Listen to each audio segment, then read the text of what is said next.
Heads up.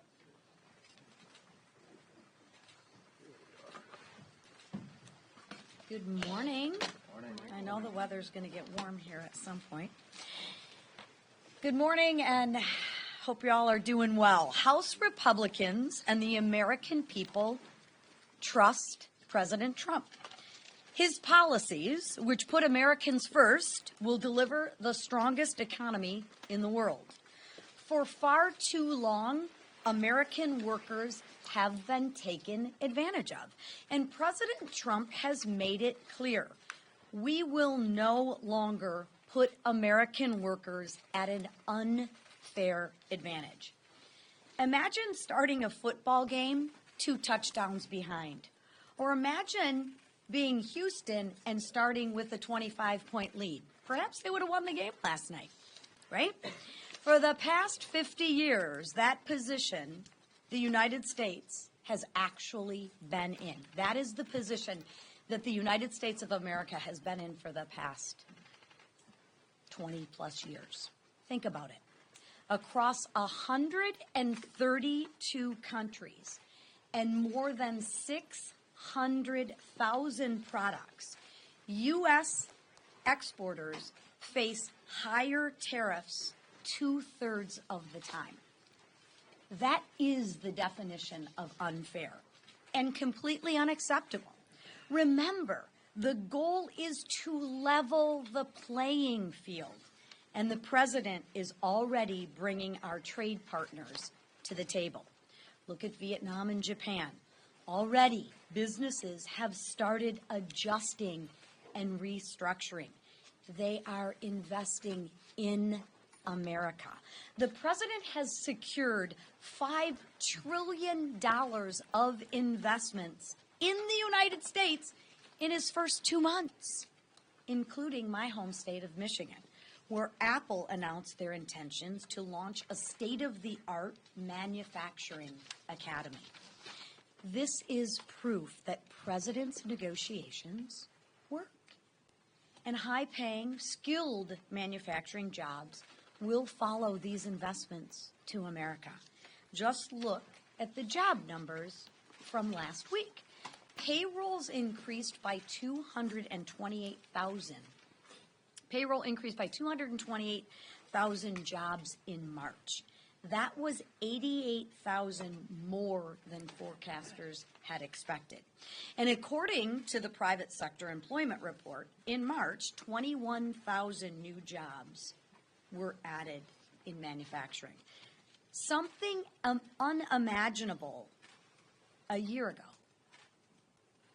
Look, the reality is Biden left behind a broken economy, and the status quo won't fix it. No one should fault President Trump for trying unconventional ways to get us out of this mess, because that's what it's going to take. House Republicans know that President Trump's long-term strategy will pay off.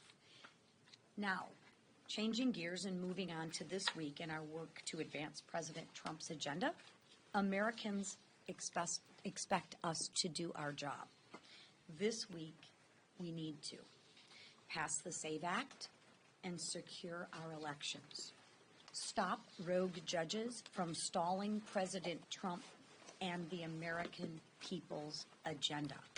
Reverse Biden's disastrous policies and advance our one big beautiful bill, which will help get our economy back on track again and give our markets some certainty.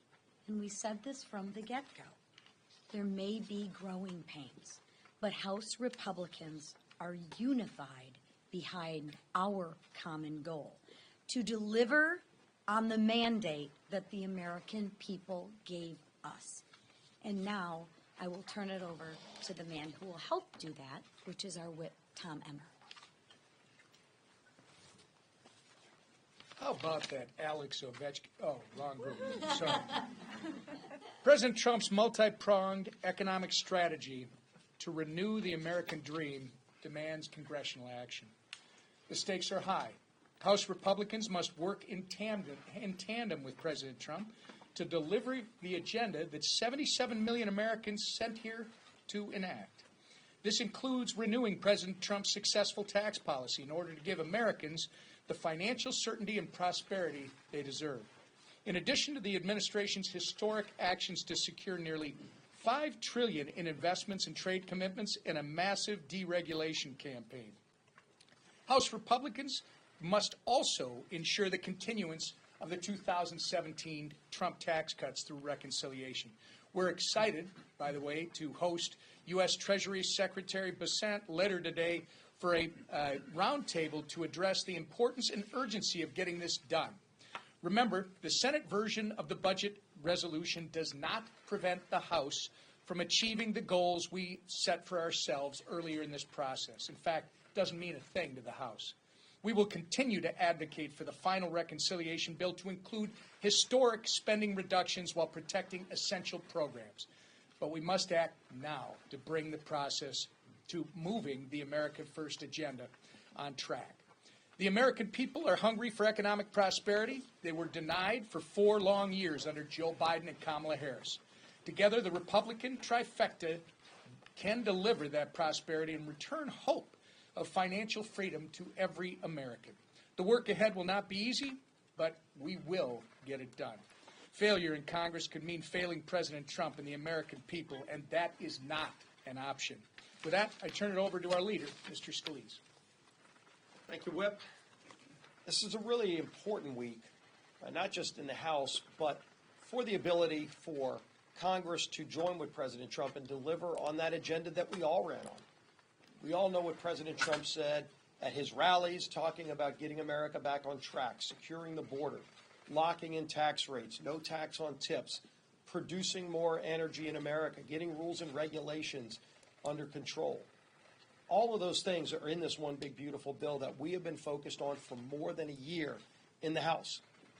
But President Trump's not the only one that ran on all of those objectives. We did too. House Republicans ran on those same things. We need to follow through now and get the job done. And nobody said it would be easy. It wasn't easy to get the budget passed a few weeks ago. Some, in fact, not necessarily saying anybody in this room, but some said the bill might not pass. And yet we passed the bill without a vote to spare because we know our margins are narrow.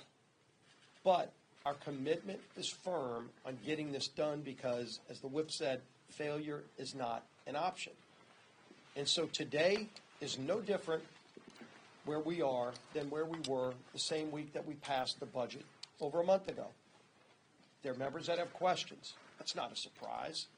On any big bill we've dealt with, going back to 2017, when we did the Tax Cuts and Jobs Act, there were members who had questions, and our job is to continue answering those questions while moving the ball forward. But it's critical that we advance this agenda, that we don't delay, because passing the budget doesn't end the process. It starts the reconciliation process. We can't even begin reconciliation until the budget's done.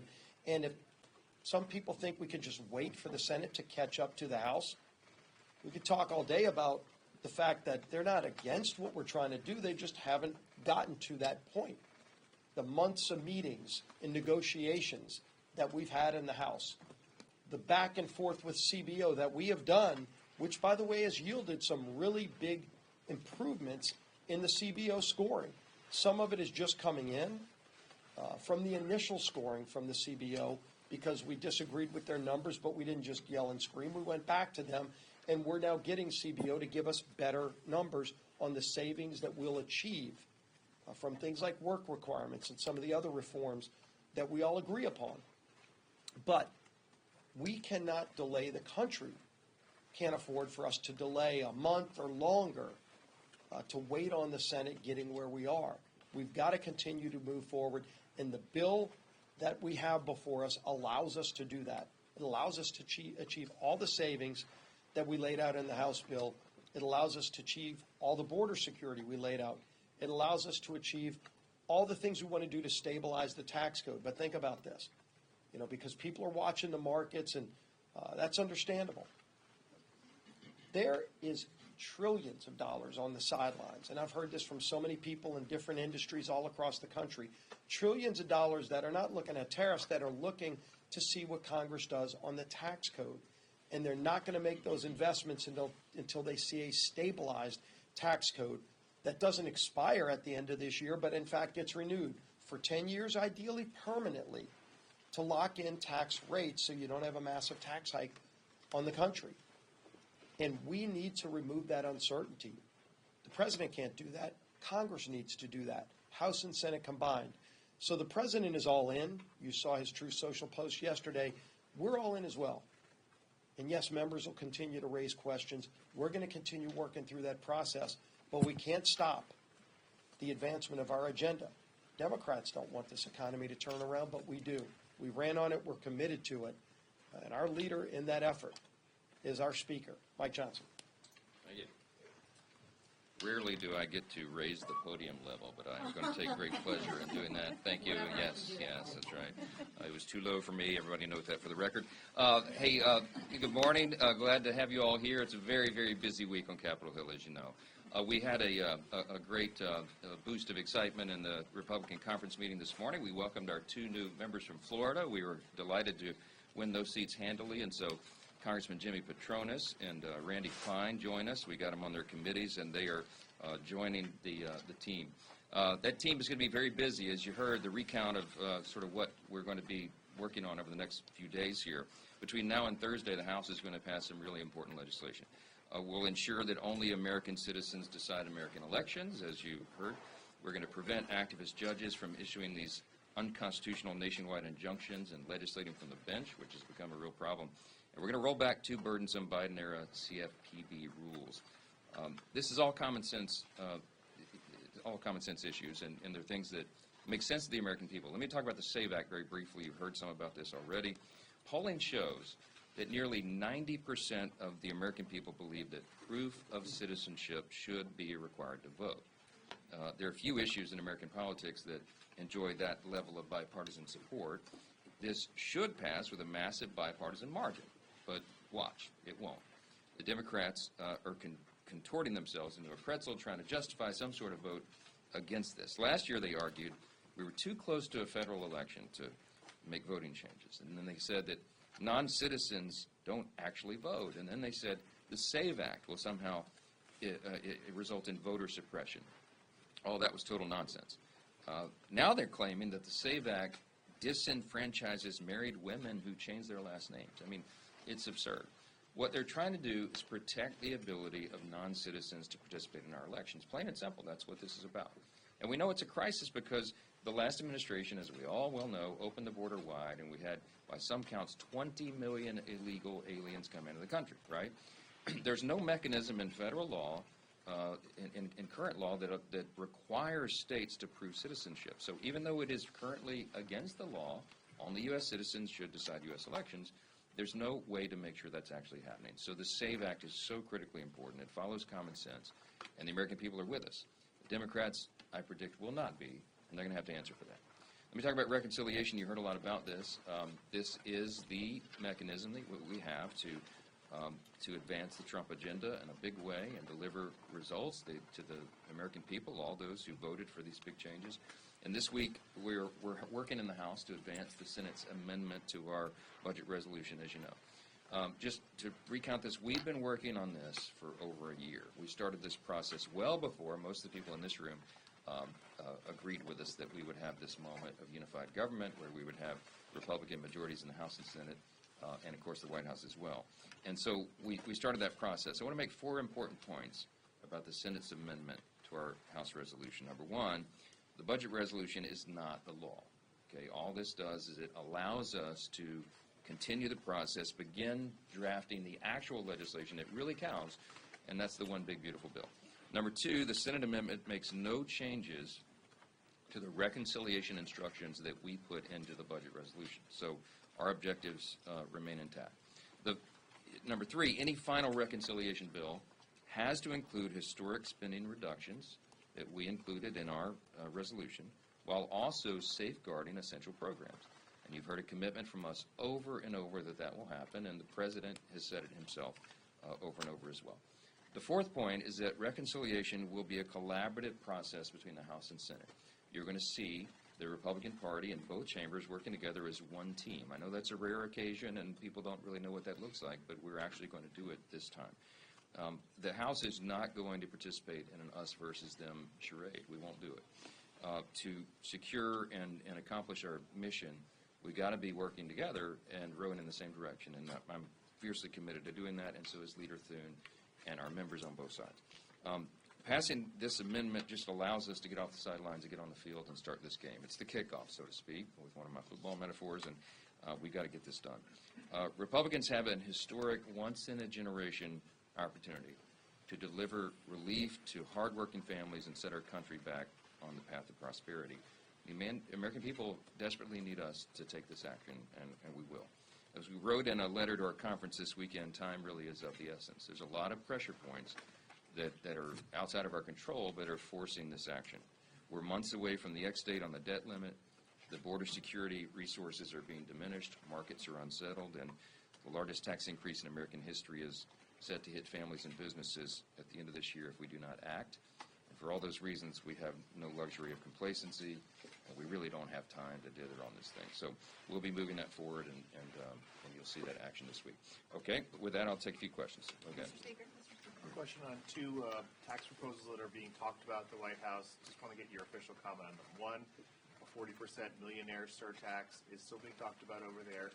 What's your opinion on that? And the second is an export tax credit to help those who are facing, such as in China, retaliatory tariffs. What are your thoughts on those? Well, look, I'm not going to comment on specific proposals because there's hundreds of them on the table right now, and I don't want to put my thumb on the scale. I mean, generally, we're trying to reduce taxes around here, so that's a general principle. But we'll have to see. We've got a lot of great ideas. The formulation that we'll try to work on and complete over the coming weeks, the next several weeks, few weeks, I hope, maybe several weeks, is to get to the point of consensus on all of those different factors and finding the level that will not only, as I said, reduce spending and change the debt trajectory for the country, but also protect our essential programs, and I'm convinced we can do both. So, yes, sir. You mentioned resources for border security. In yesterday's Supreme Court ruling on the Alien Enemies Act, the justices unanimously reaffirmed migrants' rights to a hearing before removal. Should Congress allocate additional funding to the judiciary to address a possible backlog of cases and to ensure potential deportees get due process? Well, due process is an important principle, and of course we support that, and we have to give Customs and Border Patrol agents and everybody involved in the process the resources they need to get the job done. It does require additional resources because we have so many people to process because the last administration opened the border wide, and it's a serious crisis. And I think that was top of mind for most of the people who voted in this last election. We don't know what the specifics are yet. We do applaud the ruling for the Supreme Court. The most important principle that came out of that is that they said that you can't go venue shopping for this. They're going to return that back to the court in Texas where it belonged, and I think that's a very important step. The reason that we're passing the No Road Rulings Act this week is because we're concerned about this, what really is a constitutional crisis. And you've heard the stats, but I think it's 62%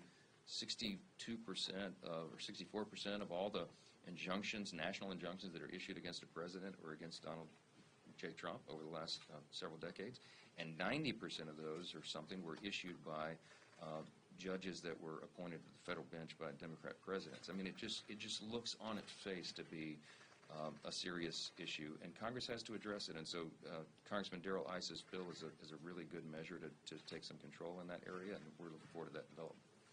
Mr. Speaker, I wanted to ask you, it's been 3 months since the wildfires in Los Angeles. I know Governor Newsom sent your office a letter asking for additional funding. Have you been able to review that letter? Can you tell us a little bit about where those discussions stand on that funding? Well, look, the California wildfires is something that it's a request for supplemental emergency spending, and all of this is kind of wrapped together in all of the deliberations we're making right now. Reconciliation is the most immediate and urgent thing on our plate, but we can walk and chew gum at the same time. I'll tell you that there's some internal discussion about it, but it hasn't advanced yet, but stay tuned on that. So. Second row, yes, sir. HHS Secretary Barbara Kennedy has now put in a call to the CDC to stop the fluoride in drinking water. I want to get your thoughts on that, as health advisors have constantly said that they advise against that. Yeah, it's an interesting issue. I don't profess to be an expert in chemistry. I do constitutional law primarily, but I'll tell you that I think it deserves, from what I've read and from what I understand, it deserves real evaluation. There's a concern that it may be having a negative effect on the health of children, and obviously we have an obligation at the federal government level to look into that. So I'm as interested as you are. I don't have the answers, but I think it's one that the question has been begged and it needs to be addressed. So Mr. Speaker? thank you, Speaker.